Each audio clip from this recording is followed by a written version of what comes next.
지난해 스넬, 벨린저, 체프먼, 몽고메리 4명을 장기전으로 끌고 갔다가 큰 실패를 맛본 보라스는 올해도 출발이 좋지 않습니다. 게리 콜의 옵트아웃을 진행했지만 양키스가 가고 싶으면 가라 는 식으로 나오면서 옵트아웃을 철회한 일이 있었습니다. 콜은 1년 계약도 얻지 못하고 체면만 구긴 셈이 됐습니다. 하지만 이번 겨울도 주인공은 보라스가 될 전망입니다.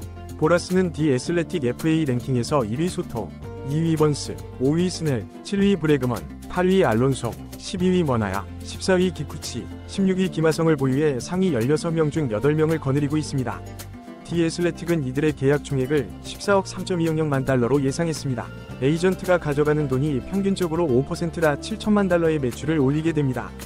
그 중에서도 가장 중요한 선수는 보라스의 마지막 한방일지도 모르는 후안 소토입니다. 오타니에 이어 야마모토와 사사키 같은 일본의 스타 선수들을 대부분 빼앗기고 있는 보라스는 소토를 제외하면 당분간 시장을 흔들어줄 선수가 없어 보입니다. 보라스에게 소토는 2000년 겨울에 A로드가 되어야 합니다. 당시 보라스는 텍사스와 A로드에게 역대 최고액인 2억 5.200만 달러 계약을 안겨 시장을 흔들어 놓은 바 있습니다. 소토는 어떤 계약을 맺게 될까요?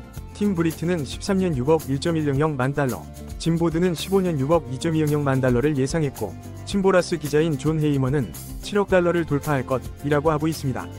아시다시피 7억 달러는 오타니만이 들어가 있는 영역입니다. 헤이먼에 따르면 양키스, 매츠, 다저스, 토론토, 보스턴, 템파베이 6팀이 영입에 뛰어들었고 이름이 알려지지 않은 미스터리 팀이 2개 더 있다고 합니다. 소토의 행선지를 예측하기 어렵지만 가능성이 가장 높아 보이는 팀은 매치입니다. 지난해 4치세로 1억 달러를 넘게 내고 올해도 그 정도를 낼 걸로 보이는 매치는 지난해 3억 달러의 적자를 받고 올해도 엄청난 적자가 예상됩니다. 적자가 지난해 수준이라고 한다면 코엔이 구단을 인수한 후 4년 동안 8억 달러가 넘는 적자를 보게 됩니다. 하지만 매치는 쉬워져 벌랜더 계약을 털어내는 등 큰 연봉 감축이 이루어져 현재 4치세 계산 연봉이 1억 7.200만 달러입니다. 이는 내년 4치세 기준보다 7천만 달러가 낮습니다. 그에 비하면 양키스는 2억 4.500만 달러, 다저스는 2억 7.100만 달러로 47세 기준을 이미 넘어있기 때문에 매치만큼 여유가 있지 않습니다. 양키스가 소토 영입을 제대로 봤음에도 소토에 올인하기 쉽지 않은 이유가 여기에 있습니다. 존 헤이먼은 4치세 기준에서 이미 3천만 달러를 넘어선 다저스가 소토를 영입할 여력이 충분하다고 주장하고 있습니다. 오타니 때문입니다. 오타니는 다저스와 7억 달러 계약을 하면서 6억 8천만 달러를 디퍼드했습니다. 이에 4치세 계산 연봉은 4.600만 달러입니다. 선수 노조는 실질 연봉을 4.300만 달러로 더 낮게 잡고 있으며 헤이먼은 예치금에서 얻는 이득까지 고려하면 다저스가 오타니에게 주는 연봉이 실제로는 3천만 달러라고 주장했습니다. 반면 다저스는 오타니를 통해 막대한 수익을 올렸는데 다저스의 스폰서십 수입이 전년 대비 7.500만 달러가 늘었다는 보도가 있었고 JJ 피어진스키는 자신의 소스에 따르면 다저스가 오타니를 통해 얻은 이익이 1억 2천만 달러라고 했습니다. 피어진스키의 말이 맞다면 오타니의 실질 연봉을 3천만 달러로 잡아도 9천만 달러가 남게 됩니다. 다저스가 소토를 영입할 여력이 충분하다는 주장이 나오는 이유입니다. 그렇다면 소토의 상품성은 얼마나 될까요? 지난 3월 스포티코는 오타니의 올해 광고 수입을 6.500만 달러로 추정했습니다. 하지만 실제로는 추정치를 크게 상회해 1억 달러를 돌파한 것으로 알려지고 있습니다. 오타니를 제외할 경우 광고 수입 순위는 하퍼가 700만 달러, 저지가 600만 달러, 야마모토와 트라웃이 500만 달러, 시거가 400만 달러, 소토가 300만 달러입니다. 소토는 콜, 슈어저, 벌랜더보다 많지만 오타니의 광고 수입을 6.500만 달러로 잡더라도 11분의 1 수준입니다. 도미니카 시장의 마케팅 파워가 일본과는 비교가 불가능하기 때문입니다. 사실 연봉을 받으면서 얼마를 벌어올 수 있느냐고 묻는 건 오타니를 제외한 나머지 선수들에게는 가혹할 수 있습니다. 그렇다면 순수하게 경기력으로 6억 달러를 받을 자격이 있는지를 알아보겠습니다. 소토가 25세 시즌까지 기록한 승리 기여도 36.0은 24세 시즌까지 38.1을 올린 A로드를 제외하면 역대 FA 선수 중 가장 어린 나이에 올린 가장 좋은 성적에 해당됩니다. 2020년이 단축 시즌이 아니었다면 소토의 승리 기여도는 비록 한 살이 더 많긴 하지만 A로드를 뛰어넘었을 것입니다. FA 시장에서는 나이가 깡패입니다. 약물 검사가 철저해진 이후로 자연의 섭리를 거스르는 선수는 사라졌습니다. 저지가 받은 9년 계약은 31세부터 39세 시즌을 커버합니다. 오타니가 받은 10년 계약은 29세부터 38세 시즌을 커버합니다.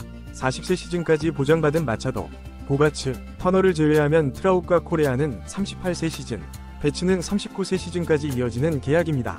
이에 소토가 저지와 배츠처럼 39세 시즌까지 보장받는다면 14년 계약이 나올 수 있습니다.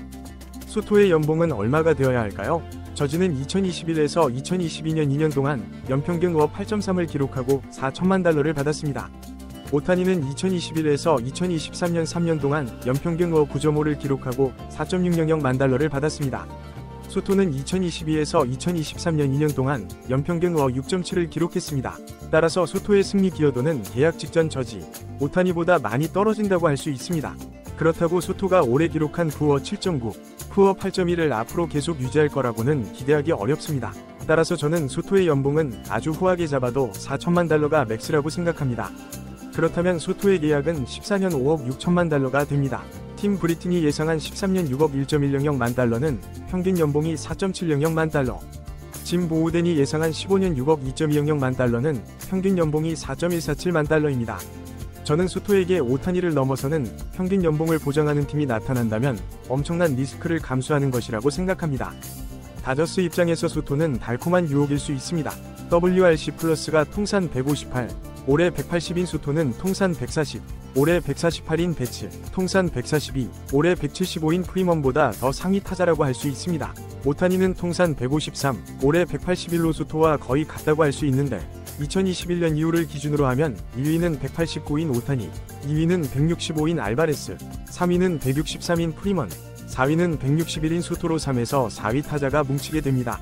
올해 출루율을 기준으로 메이저리그 2위, 5위, 9위, 12위 타자가 줄줄이 등장하면 상대 투수들은 미쳐버릴지도 모릅니다. 소토는 가을 활약이 검증된 타자이기도 합니다. 하지만 저는 소토를 영입해 핵타선을 만드는 것보다 지금의 디테일을 유지하는 것이 다저스에게 더 옳은 방향이라고 생각합니다.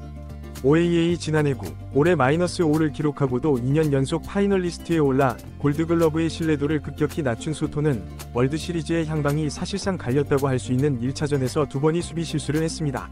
5회 키케의 타구를 무리하게 잡으려다 2루타를 3루타로 만들어졌고 키케는 희생플라이로 홈을 밟았습니다. 8회는 더 뼈 아팠습니다. 소토는 오타니의 펜스 직격 타구를 잡아 2루로 빠르게 던지려다 한 번 더듬었고 원바운드 송구를 던졌습니다. 토레스가 2루를 잡지 못하면서 오타니가 3루까지 가게 되자 토레스가 엄청난 비난을 받았지만 애초에 원바운드 송구를 던진 소토의 잘못도 적지 않았습니다.